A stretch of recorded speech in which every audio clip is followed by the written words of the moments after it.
आप सबों को यीशु सहाय। आप लोग कैसे हैं? आज का पवित्र गिरजा आराधना में आप सबों का स्वागत है। आइए आज का पवित्र गिरजा आराधना शुरू करते हुए हम लोग साक्षी बानी से गीत गाएंगे। साक्षी बानी गीत नंबर 124। साक्षी बानी गीत नंबर 124 124। जांच मुझे जांच तू हे ईश्वर, और मेरे मन को छान, चिंताओं की परीक्षा कर और उन्हें तू पहचान। साक्षी बानी गीत नंबर 124 124।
मंडली खड़ी हो जाएगी। परमेश्वर पिता और पुत्र और पवित्र आत्मा के नाम से आमीन। हमारी सहायता ईश्वर के नाम से है, जिसने स्वर्ग और पृथ्वी को सिरजा।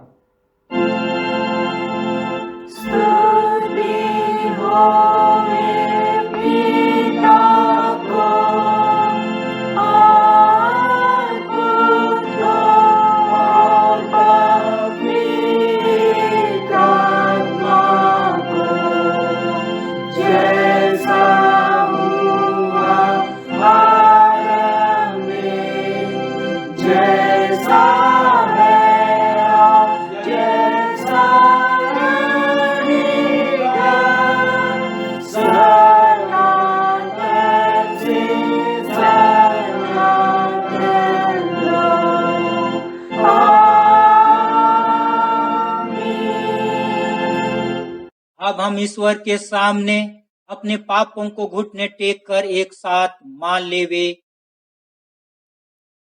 हे सर्वशक्तिमान ईश्वर दयालु पिता, हम दीनताई से अपने सब पाप अपराधों को तेरे सम्मुख मान लेते हैं। तू अपने प्रिय पुत्र हमारे प्रभु यीशु ख्रिस्त के कारण हम पर दया दृष्टि कर और हमारे सब पापों को क्षमा कर। आमीन।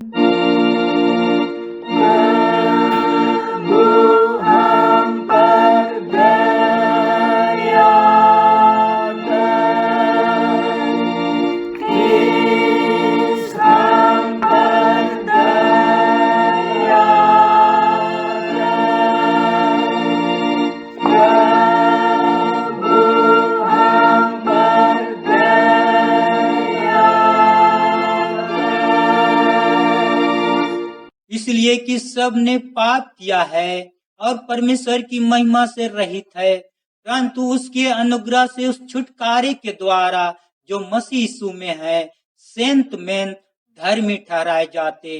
रोमी 3:23-24। आमीन।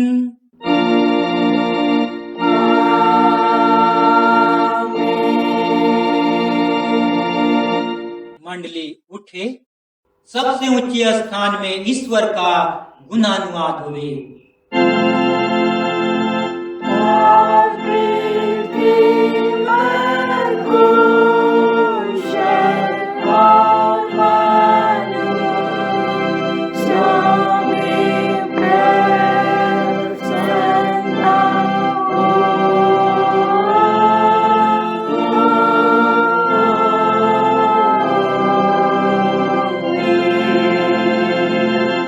प्रभु आप सबों के संग हुए।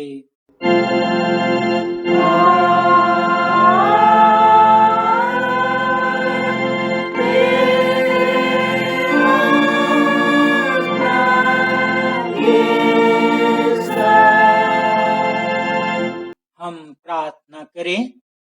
हे प्रभु परमेश्वर स्वर्गवासी पिता, हम पापी लोग मान लेते हैं कि हम में कुछ भी भलाई नहीं है और हम अपने पाप के कारण अनंत मृत्यु की योग हुए हैं, क्योंकि जो शरीर से उत्पन्न हुए हैं सो शरीर हैं और तेरे राज को देख नहीं सकते, परंतु हम तेरी विनती करते हैं कि हम पर अनुग्रह कर और अपने पुत्र हमारे प्रभु यीशु ख्रिस्त के कारण आत्मा को हमारे मनों में भेज और हम को नया मनुष्य बना, जिससे हम जैसे पवित्र बपतिस्मा में हमसे वाचा दी गई है वैसे ही ख्रिस्त के द्वारा पाप की मृत्यु पर निश्चय सहित विश्वास करे, प्रतिदिन पवित्र आत्मा के चलाए हुए चले और अंत में सदा काल जीवन पावे।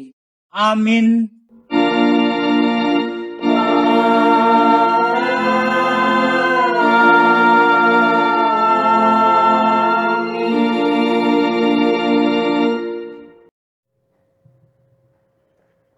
आज का पहला पाठ वचन लूक रचित सुसमाचार उसका 10वां अध्याय 25 पद से लेके 37 पद तक। लूक 10:25 से 37। और दूसरा पाठ वचन पुराना नियम में से जकरिया 7:8 पद से लेके 14 पद तक। जकरिया 7:8 पद से लेके 14 पद तक। जैसे हम पढ़ते हैं वैसे वचन पढ़ेंगे। आज का पहला सुसमाचार वचन लूका 10 अध्याय 25 से 37। लूका 10:25 से 37। और देखो एक व्यवस्थापक उठा और यह कहकर उसकी परीक्षा करने लगा, हे गुरु, अनंत जीवन का वारिस होने के लिए मैं क्या करूं? उसने उससे कहा, व्यवस्था में क्या लिखा है, तू कैसे पढ़ता है? उसने उत्तर दिया, तू प्रभु अपने परमेश्वर से अपने सारे मन और अपने सारे प्राण और अपनी सारी शक्ति और अपनी सारी बुद्धि के साथ प्रेम रख और अपने पड़ोसी से अपने समान प्रेम रख। उसने उससे कहा, तूने ठीक उत्तर दिया, यही कर तो तू जीवित रहेगा। परंतु उसने अपने आप को धर्मी ठहराने की इच्छा से यीशु से पूछा, तो मेरा पड़ोसी कौन है? यीशु ने उत्तर दिया, एक मनुष्य यरूशलेम से यरीहो को जा रहा था कि डाकुओं ने घेर कर उसके कपड़े उतार लिए और मार पीट कर उससे अधमरा छोड़कर चले गए। और ऐसा हुआ कि उसी मार्ग से एक याजक जा रहा था, परंतु उससे देख के कतरा कर चला गया। इसी रीति से एक लेवी उस जगह पर आया, वह भी उससे देख के कतरा कर चला गया। परंतु एक सामरी यात्री वहाँ आ निकला और उससे देखकर तरस खाया। उसने उसके पास आकर उसके घावों पर तेल और दाखरस डालकर पटिया बांधी और अपनी सवारी पर चढ़ाकर सराय में ले गया और उसकी सेवा टहल की। दूसरे दिन उसने 2 दीनार निकालकर सराय के मालिक को दिए और कहा, इसकी सेवा टहल करना और जो कुछ तेरा और लगेगा वह मैं लौटने पर तुझे भर दूंगा। अब तेरी समझ में जो डाकुओं में घिर गया था, इन तीनों में से उसका पड़ोसी कौन ठहरा? उसने कहा, वही जिसने उस पर दया की। यीशु ने उससे कहा, जा तू भी ऐसा ही कर। यहाँ तक आमीन। आज का दूसरा पाठ वचन जकरिया 7 अध्याय उसका 8 से 14 तक। में ऐसा लिखा हुआ है, फिर यहोवा का यह वचन जकरिया के पास पहुंचा, सेनाओं के यहोवा ने यूँ कहा है, खराई से न्याय चुकाना और एक दूसरे के साथ कृपा और दया से काम करना, ना तो विधवा पर अंधेर करना, ना अनाथों पर, ना परदेशी पर और ना दीन जन पर, और ना अपने अपने मन में एक दूसरे की हानि की कल्पना करना। परंतु उन्होंने चित्त लगाना ना चाहा और हठ किया और अपने कानों को बंद कर लिया ताकि सुन ना सके। वरन उन्होंने अपने हृदय को इसलिए पत्थर सा बना लिया कि वे उस व्यवस्था और उन वचनों को ना मान सके जिन्हें सेनाओं के यहोवा ने अपने आत्मा के द्वारा पूर्व काल के भविष्यवक्ताओं से कहला भेजा था। इस कारण सेनाओं के यहोवा की ओर से उन पर बड़ा क्रोध भड़का। सेनाओं के यहोवा का यही वचन है, जैसे मेरे पुकारने पर उन्होंने नहीं सुना, वैसे ही उनके पुकारने पर मैं भी ना सुनूंगा। वरन मैं उन्हें उन सब जातियों के बीच जिन्हें वे नहीं जानते आंधी के द्वारा तितर बितर कर दूंगा, और उनका देश उनके पीछे ऐसा उजाड़ पड़ा रहेगा कि उसमें किसी का आना जाना ना होगा। इसी प्रकार से उन्होंने मनोहर देश को उजाड़ दिया। आमीन। वचन पढ़े और सुने जाने में परमेश्वर आप सबों को बहुताय से आशीष दे। तेरा धन्यवाद हुए है ख्रिस्त यीशु। हल्लेलुया।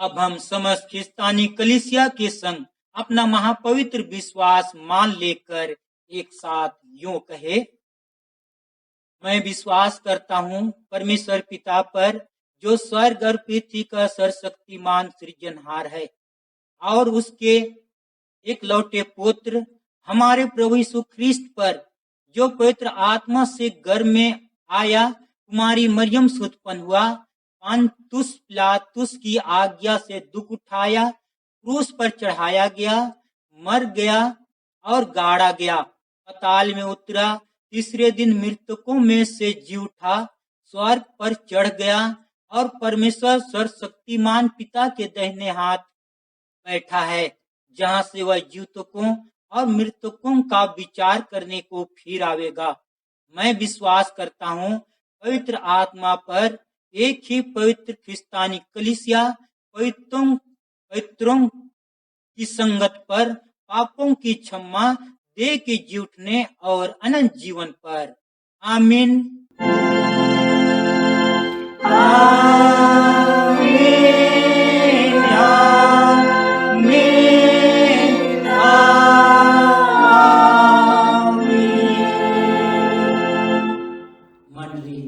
बैठ जाएगी।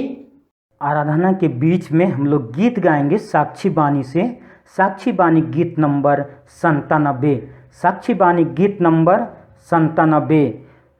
ध्वनि तेरी सुनता हूँ और आता बिना भय, मैं खोजता त्राण उस लहू से जो क्रूस से बहता है। मैं आता तेरे पास, हे प्रभु कृपामय, धो मुझे अपने लहू से जो क्रूस से बहता है। साक्षी बानी गीत नंबर 97।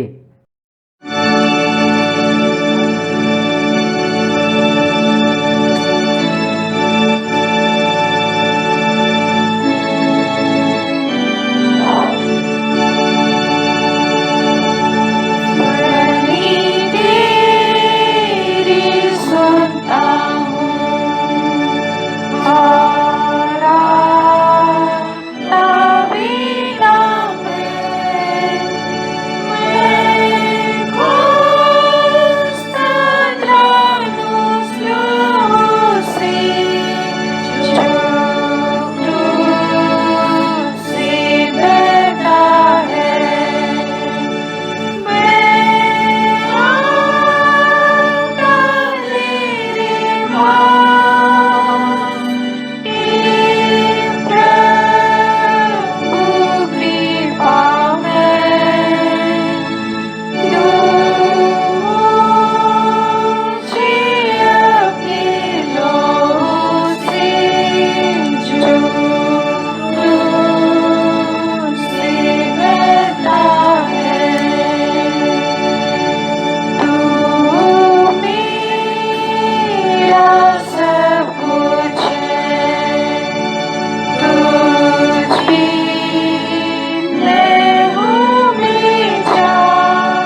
मंडली उठे, तुम्हें हमारे पिता परमेश्वर और प्रभु यीशु ख्रिस्त की ओर से अनुग्रह और शांति मिले। आमीन। आइए हम प्रार्थना करें।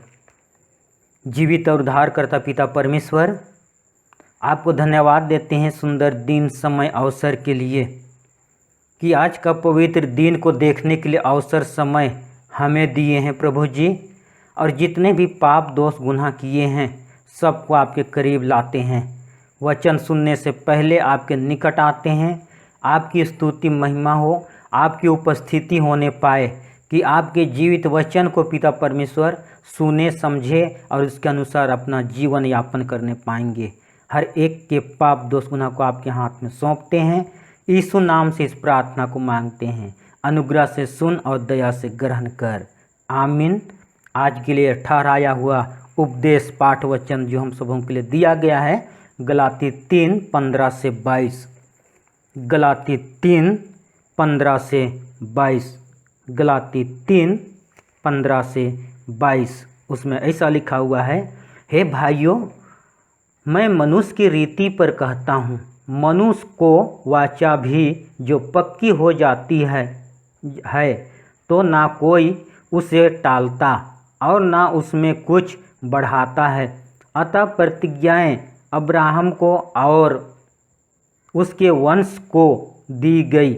वह यह नहीं कहता वंशों को, जैसा बहुत के विषय में कहा, पर जैसा एक के विषय में कि तेरे वंश को, और वह मसीह है।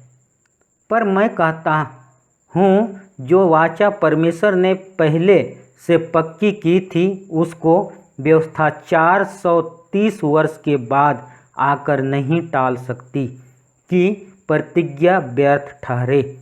क्योंकि यदि मिरास व्यवस्था से मिली है तो फिर प्रतिज्ञा से नहीं, परंतु परमेश्वर ने अब्राहम को प्रतिज्ञा के द्वारा दे दी है। तब फिर व्यवस्था क्यों दी गई? वह तो अपराधों के कारण बाद में दी गई कि उस वंश के आने तक रहे जिसको प्रतिज्ञा दी गई थी, और वह स्वर्गदूतों के द्वारा मध्यस्थ के हाथ ठहराई गई। मध्यस्थ तो एक का नहीं होता, परंतु परमेश्वर एक ही है। तो क्या व्यवस्था परमेश्वर की प्रतिज्ञाओं के विरोध में है? कदापि नहीं। क्योंकि यदि व्यवस्था दी जाती जो जीवन दे सकती तो सचमुच धार्मिकता व्यवस्था से होती, परंतु पवित्र शास्त्र ने सबको पाप के अधीन कर दिया ताकि वह प्रतिज्ञा जिसका आधार यीशु मसीह पर विश्वास करना है, विश्वास करने वालों के लिए पूरी हो जाए। आमीन। मंडली बैठ जाएगी। मसीह यीशु में प्यारे माता पिता, जवान युवती, बेटा बेटी, भाई बहन, परमेश्वर को आज धन्यवाद देते हैं कि आज का वचन हमसे वचन के माध्यम से बात करना चाहता है। जब गलाती 3 उसका 15 को हम लोग देखते हैं तो उसमें हेडिंग में दिया है व्यवस्था और वाचा। वाचा वाचा दो व्यक्तियों के बीच में बांधा जाता है। परमेश्वर अब्राहम से वाचा बांधा और वाचा बांधने के बाद में यीशु मसीह के द्वारा और भिन्न भिन्न नबियों के द्वारा, भिन्न भिन्न लोगों के द्वारा उसको क्या किया? पूरा किया। दूसरी बात, वाचा विशेषकर दूल्हा और दुल्हन के बीच में बांधा जाता है। जब विवाह होता है उस समय दूल्हा दुल्हन से वाचा बांधता है और वह वाचा, वह प्रतिज्ञा सफल होता है। ख्रिस्त में प्यारे माता पिता, व्यवस्था दूसरी नंबर में, हम तीसरी नंबर में देखेंगे व्यवस्था। व्यवस्था परमेश्वर की ओर से दिया गया और पूरे संसार के लोगों को पुराने नियम में हम लोग देखेंगे तो पूरे इस्राएल लोगों के लिए ये दिया गया था व्यवस्था, और व्यवस्था से हम लोग पहचानते हैं नियम कानून को व्यवस्था के द्वारा हम लोग जान पाते हैं। उनके चलने के लिए उठने बैठने खाने पीने किस तरह चलना फिरना है, इस चीज़ को व्यवस्था प्रकट करता है। गलाती 3 उसका 15 में को जब हम लोग वचन को गौर करते हैं, वहाँ पर वचन बतलाता है कि वचन मनुष्य की वाचा भी जो पक्की हो जाती है, ना कोई टाल सकता है, ना कोई घटा सकता है, ना कोई बढ़ा सकता है। एक बार जो वाचा दिया हुआ है वह क्या हो जाता है, अटल हो जाता है। जिस तरह परमेश्वर अब्राहम से किया और उसको हम लोग देखते हैं पूरा भी किया। उत्पत्ति 12 उसका 6 से लेकर 7 तक जब वचन को हम लोग गौर करते हैं तो परमेश्वर अब्राहम से कहते हैं, परमेश्वर अब्राहम से प्रतिज्ञा किए थे कि मैं तेरे वंश को कनान देश दूंगा, कनान देश पहुंचाऊंगा। और ऐसे समय में परमेश्वर मूसा को इस्राएल लोगों का अगुआ चुनते हैं, और चुनने के बाद में 40 साल की यात्रा, दुख सुख मारी मृत्यु संकट दुख तकलीफ उठाते हुए कितने जन इस यात्रा में अपनों से दूर हो गए, मिट गए, और अंत में हम लोग देखते हैं कि वहाँ 4 व्यक्ति ही कनान देश पहुँच पाता है। ख्रिस्त में प्यारे माता पिता, आज परमेश्वर भी हमसे आशा और उम्मीद करता है कि आज हम लोगों को भी जिस तरह अब्राहम से प्रतिज्ञा किया था कि तेरे वंश को कनान देश जहाँ दूध की धारा बहती है ऐसा जगह में पहुँचाने के लिए आज हम लोग गौर करें। आज मसीही होकर आज हम लोग भी एक यात्री के समान हैं, और हम लोगों के लिए पिता परमेश्वर प्रतिज्ञा किए हैं कि वह अनंत जीवन देने के लिए, स्वर्ग राज देने के लिए। ख्रिस्त में प्रियो, आज हम लोग गौर करें, क्या आज हम लोग भी इस्राएल लोगों के समान हम लोगों का जीवन तो नहीं। ये लोग यहाँ देखते हैं कि कनान देश 4 व्यक्ति पहुँचते हैं। कितना लाख व्यक्ति मिस्र से निकले थे, लेकिन वहाँ पर 4 व्यक्ति पहुँच पाते हैं। आज हम लोगों के लिए परमेश्वर प्रतिज्ञा किया है और स्वर्ग राज देने के लिए, अनंत जीवन देने के लिए। क्या हम लोग आज उसके भागीदार हो सकते हैं? क्या आज हम लोगों का चलना फिरना अच्छा है? क्या आज हम लोगों का जीवन में कुड़कुड़ापन छल कपट ईर्ष्या दोष तो नहीं है? और है तो हम लोगों को सावधान रहना है, नहीं तो हम लोग ईश्वर के परमेश्वर जो हम लोगों को प्रतिज्ञा किया है, वचन दिया है, वादा किया है कि स्वर्गराज हम सबों के लिए मुकुट देने के लिए, अनंत जीवन देने के लिए हम लोगों को प्रतिज्ञा किया है। क्या हम लोग वहाँ तक पहुँच पा रहे हैं या नहीं? उत्पत्ति 15 उसका 5 पद को जब हम लोग गौर करते हैं, वहाँ पर वचन बतलाता है, परमेश्वर अब्राहम से के पास आया और अब्राहम से परमेश्वर बोलता है, अब्राहम बाहर आ। और जब बाहर जैसे ही जाता है वैसे ही बोलता है, आकाश की ओर देख और तारों को गिन, समुद्र के बालों को गिन। नहीं गिन सकता है, अनगिनित है। इसी तरह तेरा वंश भी होगा। इतना बड़ा आशीष और प्रतिज्ञा परमेश्वर अब्राहम से किए, जिसके पास कोई संतान नहीं था, जिसके पास कोई उम्मीद नहीं था, जिसके पास कोई वारिस का कोई रास्ता नहीं था, लेकिन परमेश्वर अब्राहम से इतना बड़ा प्रतिज्ञा किए और अंत में उस प्रतिज्ञा को पूरा किए। ख्रिस्त में प्यारे माता पिता, मत्ती 1 उसका 17 पद को हम लोग देखते हैं। वहाँ पर परमेश्वर अपने वचन में कहते हैं। परमेश्वर अब्राहम से प्रतिज्ञा किया था कि तेरे वंश को बढ़ाऊंगा। अतः अब्राहम के वंश से यीशु मसीह क्या करते हैं, आते हैं। हम लोग देखते हैं अब्राहम से लेके आगे 14 पीढ़ी, इस तरह हम लोग देखते हैं कि यीशु मसीह जो हम लोगों को सामर्थ देने वाला, इसी को हम लोग गौर करें कि पुराना नियम में जितने भविष्यवक्ता लोग थे वे लोग भविष्यवाणी किए थे,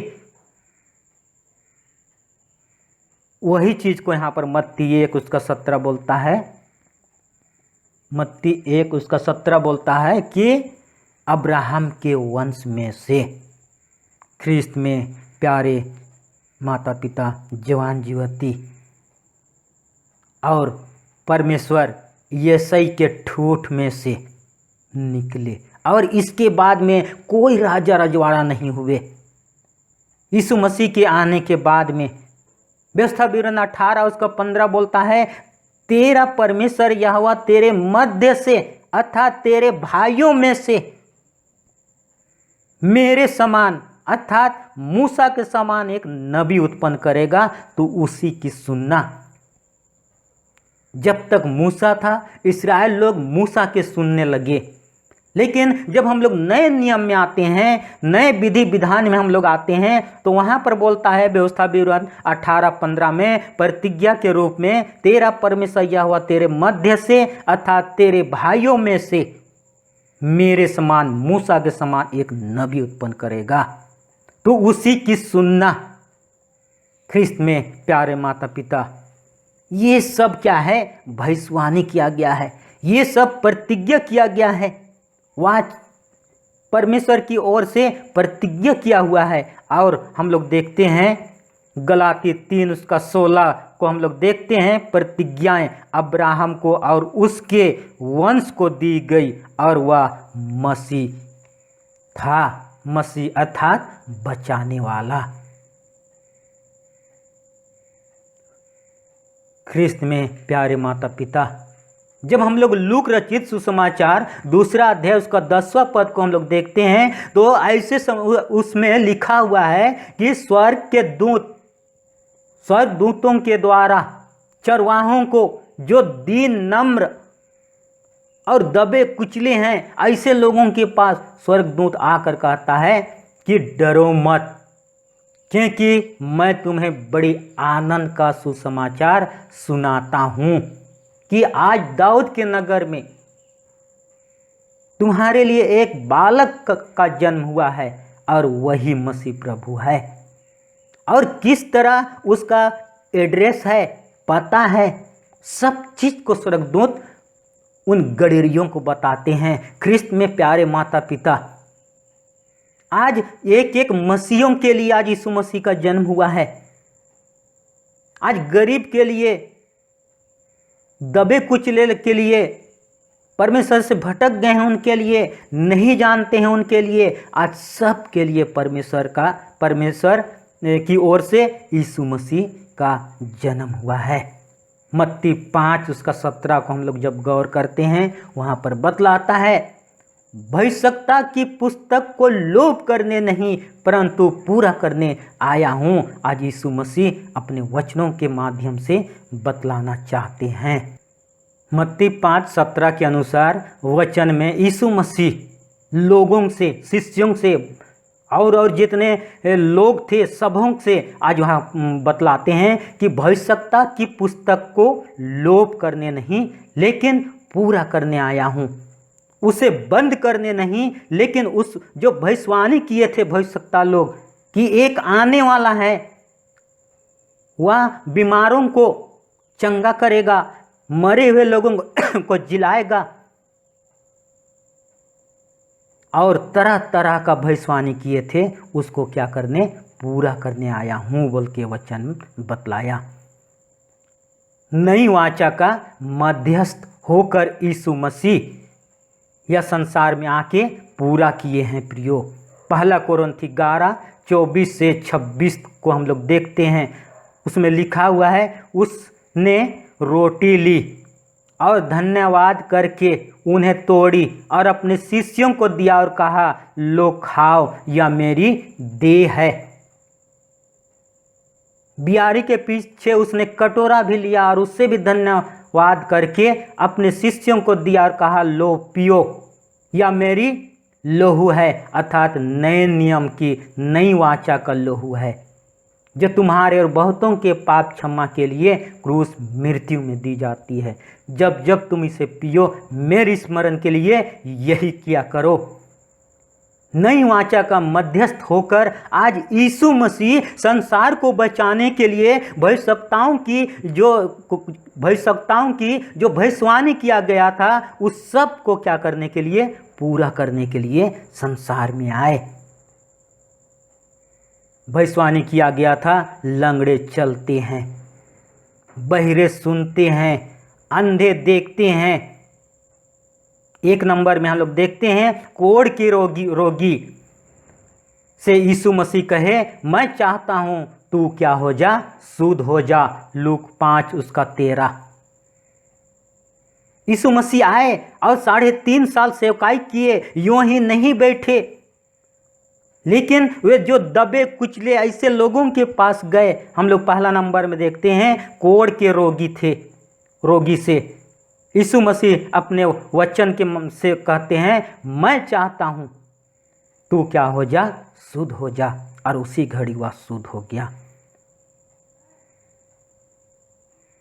विधवा के पुत्र, जिसका कोई सहारा नहीं था, विधवा का बेटा एक था और उसका आगे पीछे कोई नहीं था, बेसहारा था, उसका पुत्र मर गया था। और ऐसे समय में यीशु मसीह उसी मार्ग में जा रहे थे और उस विधवा बहन के ऊपर तरस खाते हैं और कहते हैं कि अर्थी को नीचे उतारो, अर्थी को नीचे उतारो। और जैसे ही वे नीचे उतारते हैं, उस विधवा बहन के ऊपर तरस खाते हैं। और उस समय यीशु मसीह क्या कहते हैं, हे पुत्र उठ। लूक 7 उसका 14। तीसरा नंबर में हम लोग देखते हैं कि लकवे को चंगा करता है कि 4 जन के विश्वास के कारण वह पलंग पे खाट पे लेटा हुआ था और जैसे वह लेटा हुआ था 4 जन विश्वास किए और 4 जन के विश्वास करने के कारण यीशु मसीह के पास उस लकवे के बीमार को लाते हैं और जगह नहीं रहता है घर में घुसाने के लिए। वे लोग विश्वास के द्वारा छप्पर खोल कर वो उस जगह में क्या करते हैं, नीचे उतारते हैं घर में। और यीशु मसीह कहते हैं, तेरा पाप क्षमा हो गया, खाट उठा और चल फिर। ख्रिस्त में प्यारे माता पिता, मरकुस 2 उसका 9। इस तरह परमेश्वर का सेवा काल और नई वाचा का मध्यस्थ होकर वे गरीब दुखी को, दबे हुए को, कुचले हुए को, जब हम लोग वचन में देखते हैं, वहाँ पर परमेश्वर का वचन बतलाता है कि खोए हुओं को ढूंढने के लिए आया हूँ, पापियों को बचाने के लिए आया हूँ। जो अपने आप को घृणित करते हैं, लोग जिसको घृणा के दृष्टिकोण से देखते हैं, ऐसे लोगों को बचाने के लिए यीशु मसीह एक मध्यस्थता का काम करते हैं।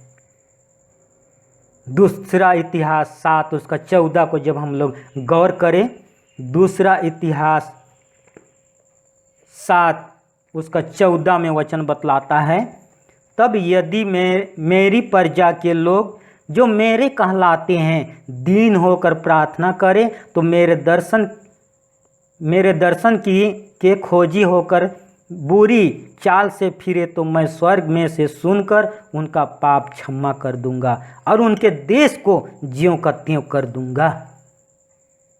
जहां परमेश्वर अपना हाथ बढ़ाते हैं, जहां परमेश्वर अपना काम करते हैं, वहां पर क्या रहता है,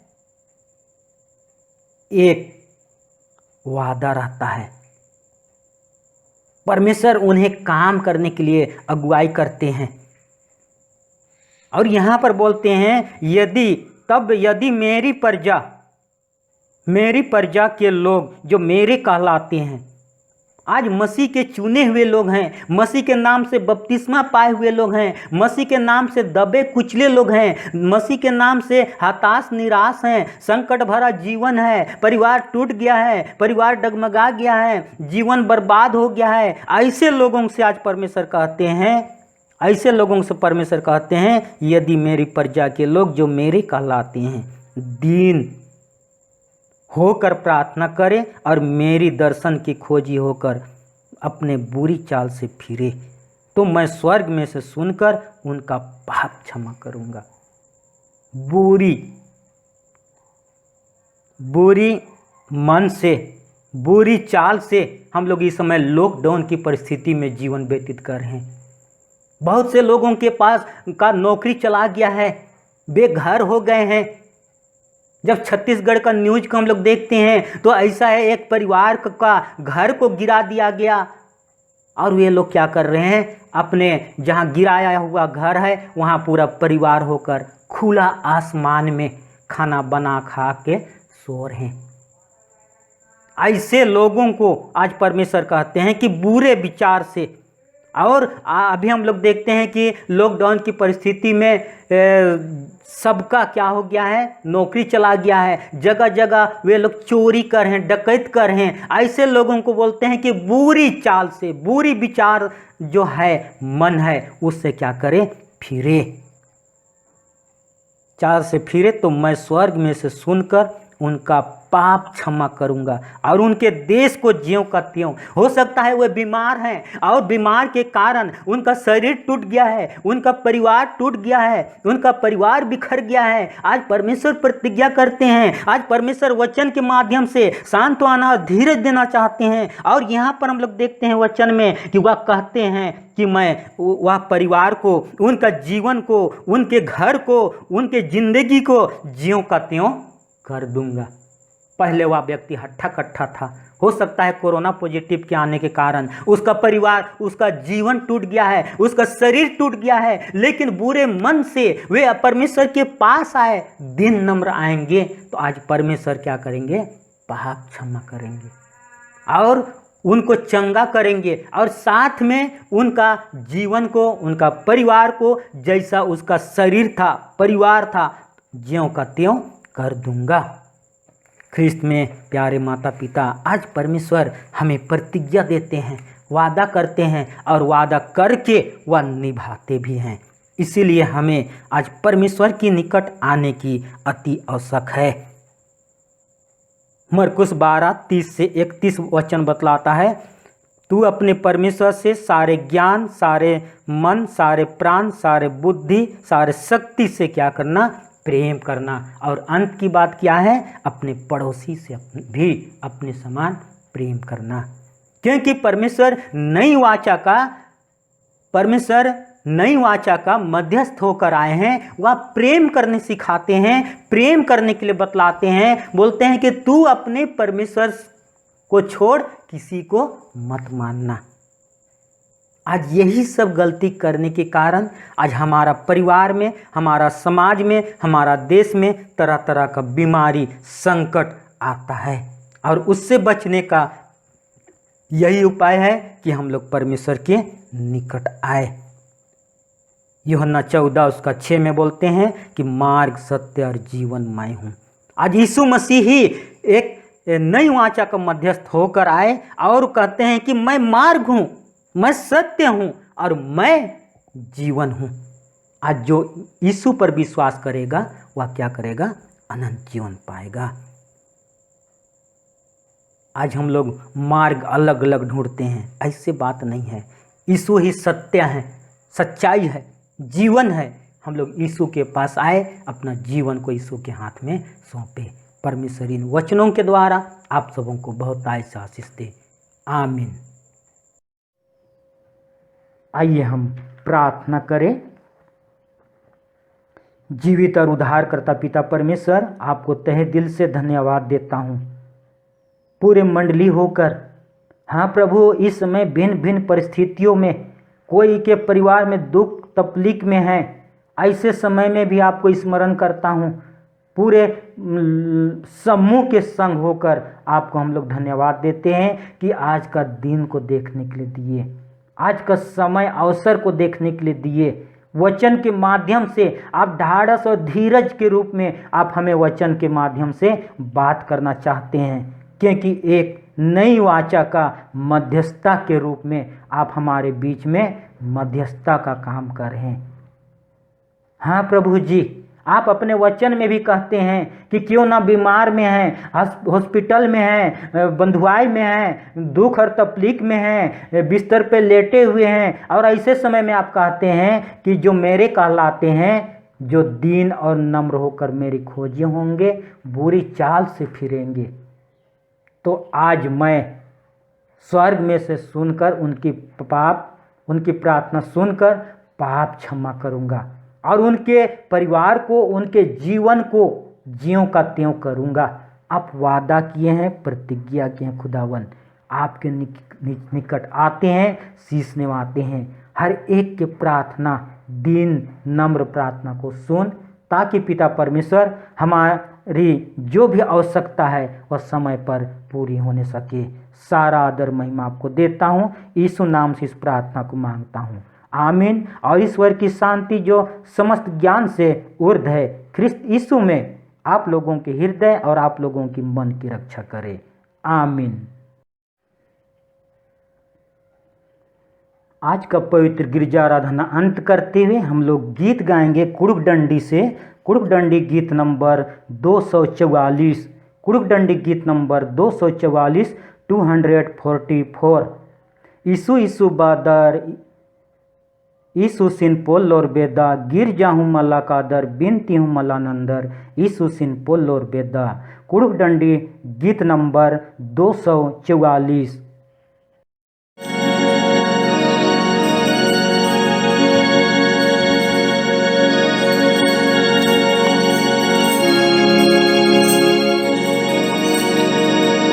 Yeshu, Yeshu, Padre.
आइए हम लोग सारी बातों को परमेश्वर के हाथ में सौंपेंगे और सब कोई खड़े हो जाएंगे। हम लोग अंतिम प्रार्थना करेंगे। हे प्रभु परमेश्वर स्वर्गवासी पिता, हम तेरी विनती करते हैं कि अपनी ख्रिस्तानी कलीसिया उसके सारे सेवकों की अगुवाई कर, कि वह तेरे वचन के निर्मल उपदेश में ठहरे, जिससे सच विश्वास और प्रेम हम में बढ़े और बढ़ाया जावे। हे प्रभु, भारत रिपब्लिक, हमारे राष्ट्रपति, प्रधानमंत्री, इस प्रांत के राज्यपाल, मुख्यमंत्री, राष्ट्रीय और राजकीय सभाओं और मंत्रिमंडलों, सब न्यायों और हाकिमों, सब राज्य कर्मचारियों का आशीष दे और उनकी अगुवाई कर कि न्याय और धर्म से देश की सेवा करे। हम कुशल चैन से सारी भक्ति और गंभीरता से काल बितावे। हमारे कलीसिया के बिशप, कलीसिया के पदाधिकारियों तथा सभी कार्यकर्ताओं एवं कलीसिया सभाओं को आशीष दे कि वे इस मंडली को तेरे पवित्र इच्छा के अनुसार चलावे। जगत की लूथरन कलीसिया और विदेश के हमारे मित्रों का आशीष दे कि हम ख्रिस्तीय प्रेम और सहयोग में आगे बढ़े और जगत में तेरी साक्षी के लिए अधिक सामर्थ पावे। हमारे कलीसिया के सब काम पर आशीष दे। लड़के लड़कियों की शिक्षा पर आशीष दे कि वे तेरे डर और प्रेम में बढ़ते जावे। कलीसिया के विद्यालयों, अन्य संस्थाओं को संभाल और उनको बढ़ती दे और उनके द्वारा कलीसिया के लिए आत्मिक लौलिक आशीष दे। खेती बाड़ी, हर एक काम, उद्यम, नौकरी, व्यवसाय और श्रम को सफल कर, जिससे हर कोई सुविवेक से तेरे आगे चले और अपनी जीविका पावे। अपनी कृपा उन सबों पर दृष्टि कर जो कंगालपन, रोग और नाना प्रकार की सकेती और दुख में उनको शांति दे। घड़ा दान, मुट्ठी दान, सिरनी दान, हर एक दान को आपके करीब लाते हैं। हाँ प्रभु जी, इस समय लॉकडाउन की परिस्थिति में पिता परमेश्वर अपने अपने घरों में चर्च आराधना कर रहे हैं। पिता परमेश्वर, ऐसे समय में आप उनका मदद कर। जिस भंडार के द्वारा पिता परमेश्वर अपना मुट्ठी खोलते हैं, आप उस मुट्ठी में बहुतायत आशीष दे, ताकि उस मुट्ठी के द्वारा पिता परमेश्वर उनका जीविका चलने सके, उनका परिवार चलने सके। हाँ प्रभु जी, साथ में जितने भी पुलिस हैं, जितने भी अधिकारी हैं, जितने भी डॉक्टर, नर्स, सबों को आपके करीब लाते हैं। वह भिन्न भिन्न परिस्थितियों में पिता परमेश्वर महामारी से जो जूझ रहे हैं, बीमार में है, संकट में है, ऐसे लोगों का मदद करें। आप उनके साथ हो, उनके परिवार के साथ हो। साथ में जितने विश्वासी भाई बहन, माँ बाप, बेटा बेटी भिन्न भिन्न परिस्थितियों में है, सबको आपके करीब लाते हैं। सबों के ऊपर आपका निगाह होने सके, सबों के ऊपर आप दया कर, तरस से भर जा खुदावन। ये पिता परमेश्वर, वे लोग आपको धन्यवाद देते हुए, आपको की स्तुति करते हुए पिता परमेश्वर भिन्न भिन्न परिस्थितियों से निकल न सके। हमारी कलीसिया के सब भाई बहनों की रक्षा कर। दूसरे जगह, दूसरे देशों में चले गए हैं, वे सब जोखिम परीक्षाओं में विश्वासी ठहरे। हम उनके लिए भी तेरी विनती करते हैं। जो मंडली से निकाले व उलट हुए हैं, उन पर दया कर, ये सच्चे प्रस्ताव से तेरी ओर फिरे। सब मनुष्य का त्राणी ठहर। उन पर जो अंधियारे में बैठे हैं, मुक्ति का उजाला प्रकाश कर। हमको अपस्तापी मृत्यु से बचा। अंत को हम अपने प्रिय पुत्र हमारे प्रभु यीशु ख्रिस्त के द्वारा स्वर्गराज में ग्रहण कर। आमीन। ये हमारे पिता, तू जो स्वर्ग में है, तेरा नाम पवित्र किया जावे, तेरा राज आवे, तेरी इच्छा जैसे स्वर्ग में है वैसे पृथ्वी पर हुए। हमारे प्रतिदिन की रोटी आज हमको दे और हमारे अपराधों को क्षमा कर, जैसे हम भी अपने अपराधों को क्षमा करते हैं। और हमको परीक्षा में मत डाल, अंतु बुराई से बचा, क्योंकि राज, पराक्रम और महात्म सदा तेरे ही है। आमीन।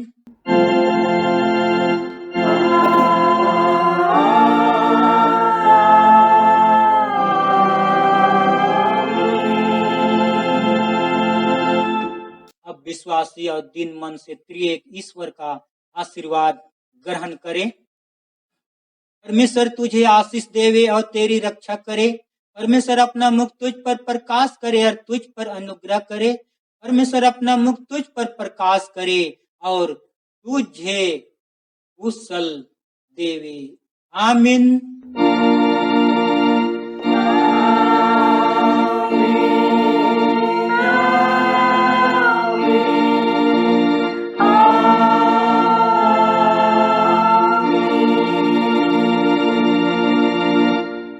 आप सबों को सुसहाय।